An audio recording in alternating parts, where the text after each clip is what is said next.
I'm Court Beauvais. In this presentation, you'll learn the answers to these important questions. What's the difference between social media and electronic communication? How is social media changing how we communicate? And how do the answers to these questions affect what you should be teaching in your business communication classes? At the end of this presentation, I'll give you the details on how you can obtain a PowerPoint presentation that you can use in your classes to help you teach your students about social media and electronic communication. Electronic communication is any communication done electronically. All social media are part of electronic communication, but not all electronic communication is social media.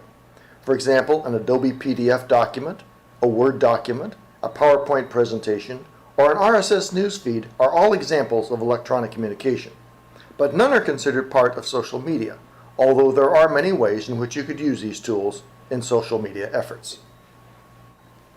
Brian Solis, social media guru, answers the question in this chart: what is social media? As you can see from the chart, there are many different types of social media. For example, it can be sites where pictures are shared, such as Flickr, or microblogging sites, such as Twitter, or social networking sites, such as Facebook, or wiki sites, such as Twiki, or platforms for creating a blog, such as WordPress. There are about 24 different types of social media, and within those types, there are hundreds of specific media. In Beauvais and Thill's text, this is how we describe social media. Social media are electronic media that transform passive audiences into active participants in the communication process by allowing them to share content, revise content, respond to content, or contribute new content. In short, social media is a conversation supported by online tools. Tools like these: Facebook, YouTube, Twitter, LinkedIn, Flickr, Dig, and Delicious. Facebook, a social networking site, is the #1 website worldwide, with more page views than Google. If Facebook was a country, it would be #3, after China and India.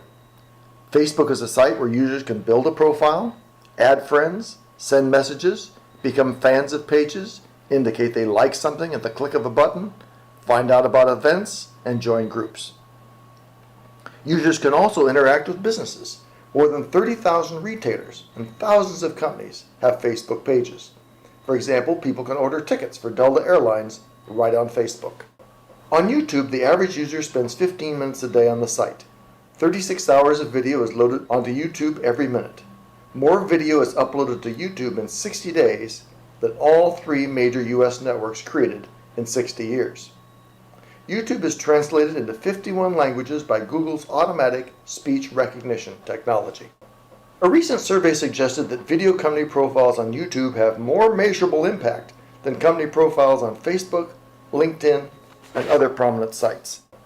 There are a number of microblogging tools. All require short messages. The most popular microblog is Twitter. On Twitter, messages must be 140 characters or less. Twitter has over 100 million registered users. It's getting 300,000 new users a day. Users submit 1 billion search queries a day to Twitter search engine. 37% of users update their status on a mobile phone. Twitter has many business uses, including research, collaboration, company updates, coupons and notices of sales, tips on product usage, information from experts, back channel in meetings and presentations, and customer service with individuals. Social networking and blogging sites are now the 4th most popular online activity, even ahead of personal email. 75% of Americans and 66% of the global internet population visit social networks. 93% of Americans believe that a company should have a presence on social media sites. 85% believe that these companies should use these services to interact with consumers. Social media is not a fad, it's a fundamental shift in the way that all of us are communicating. Companies are no longer in control of their messages and must adapt to a world in which customers and other stakeholders demand to participate in and influence the conversation. The old communication model was a monologue. We talk, you listen. The new communication model is a dialogue. It should be transparent, authentic, vibrant, and consumer-driven. In a social media environment, effective communication is no longer about broadcasting a tightly controlled message, but rather about initiating conversations, and participating in conversations started by customers and other stakeholders. This year, millennials and Gen Yers now outnumber baby boomers. Millennials spend 16 hours a week online. 96% have joined a social network. They have an average of 53 online friends. 70% of them trust recommendations of consumers they don't know. 90% of them trust recommendations by people they do know.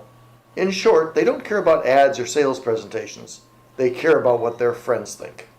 Since the communication model has changed, what is being taught in a typical business communication course should be changing too. Memos and letters still have a role, to be sure, but they are being replaced in many instances by a growing variety of electronic media. These disruptive forces never stop either. Some first-generation electronic media are already being supplanted by new media tools. For example, in many instances, microblogs, blogs, news feeds, and social networking sites are replacing email. Emphasizing the tools students will be expected to use in the job is critical, but even that is only part of the story. Even more important than the tools themselves is the profound shift that these tools have enabled, which needs to be explained to students. Businesses that stick with the old we talk, you listen mode of unilateral communication increasingly find that nobody is willing to listen anymore. So, to succeed in this new business environment, business communicators must approach their tasks with a new mindset in addition to these new tools. Echoing the shift from Web 1.0's unidirectional model to Web 2.0's interactive conversational model, Beauvais and Thill call this new approach Business Communication 2.0. We encourage instructors to introduce students to this vitally important way of thinking about communication and instruct them in the professional use of social media. Many years of leading the market and presenting electronic media usage have taught us that merely adding a chapter on electronic media to a traditional textbook is not nearly enough. Electronic and social media are pervasive in business today, so they need to be thoroughly integrated in the business communication course. Just as significantly, the fundamental changes wrought by new media need to be integrated throughout the course as well, including the way social media are changing the communication process, the 8 types of messages students need to know for electronic communication, relationships between senders and receivers, collaborative writing, oral presentations, job searches, and so much more. For example, take the chapter on communicating in teams. For this chapter to be current, it should be discussing social networking. It should also be discussing wikis and having students develop their skills with a wiki editor, which we provide on our website. In the chapter on oral communication, we discuss using Twitter as a back channel during presentations. And in the chapter on resumes, we discuss using Facebook and Twitter for finding a job. We also teach students how to write a social media resume, which is important for attracting hiring managers directly without the applicant having to submit a resume to them blindly. With a social media resume that includes various multimedia elements, sharing options, integrated social networking feeds, and the same elements as in a traditional resume, the applicant is much better equipped for success. In teaching your business communication course, show social media and electronic communication by using online video, PowerPoints, and podcasts to demonstrate these tools in action. We have a feature we call Learn More that appears more than 50 times throughout our texts. While other texts are still stuck in the 90s with their overemphasis on paper-based documents, there are 3 books on the market that integrate social media and electronic communication throughout the text. For an examination copy, call 800-526-0485. Go to Beauvais and Thill's Business Communication blog for easy ordering information. At the beginning of the presentation, I said I'd give you the details about how you could obtain a PowerPoint presentation on social media and electronic communication. By going to the web address shown here, look under Bonus Materials on the left-hand side of the page. You'll see a link titled Social Media and Electronic Communication Classroom Edition. While there, you'll also see a link teaching social media and electronic communication. I suggest you download both. Thanks for watching. If you have any questions, feel free to contact me using the Contact Us form on the website.